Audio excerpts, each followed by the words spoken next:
St. Paul talks about being filled with the knowledge of God's will and all spiritual wisdom and understanding. Now, one of the marvelous things of being children of God is we do have a spiritual dimension. And so we have a capacity, and what a mysterious thing, we have a capacity to know God and to be in relationship with God and to grow in our knowledge of God, which is, again, such a wonderful thing. And someone who understood this, among many people, was the great Catholic mathematician and philosopher Blaise Pascal. Now, Blaise Pascal, our Holy Father Pope Francis just wrote an apostolic letter on Blaise Pascal on the 400th centenary of his birth. But Blaise Pascal, he was a prodigy.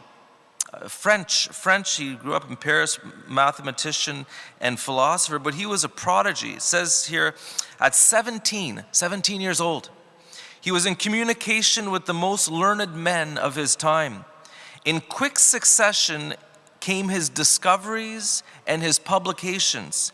In 1649, at age of 19, he invented an arithmetic machine, the ancestor of our modern computers. And also he developed in Paris the first public transport system in history, the 5-penny coaches. And he had so many other accomplishments, just a real phenomena. And again, he grew up in France in the 17th century, when so much of the French intellectuals were, in some of them, literally beginning to worship reason.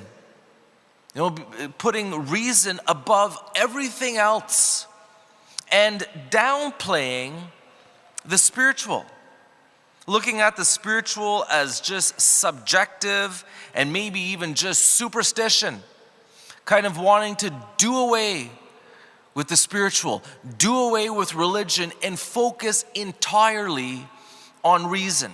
Seeing all our hope in reason. And here you have a prodigy, brilliant intellectual, a mathematician, who's also very practical. Comes up again with a transport system, the first public transport system in the world. So you're definitely dealing with a guy who understands reason and who's practical, down to earth. And Blaise Pascal, he totally downplayed the supremacy of reason. I mean, he's got so many beautiful quotes, you're probably familiar with them. They're known as his pensées, his thoughts. But one of them is, the heart has its reasons that reason doesn't understand. And Blaise Pascal, he was a philosopher and he was brilliant. He saw that the human person is not just a brain. We have a heart, and guess what?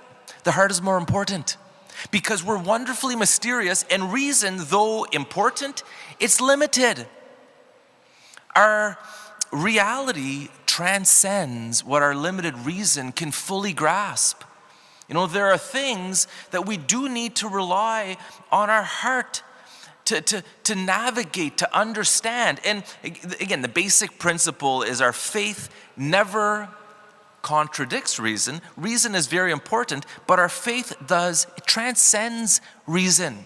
And it transcends reason, and that's why it's so wonderful that we have this heart, this spiritual reality within us that can grasp God and be in communion with God and understand the things of God and the things of the Spirit. And again, Blaise Pascal recognized this, and he had no patience, for people who dismissed the wonderful reality of who we are as children of God and our spiritual dimension and the heart.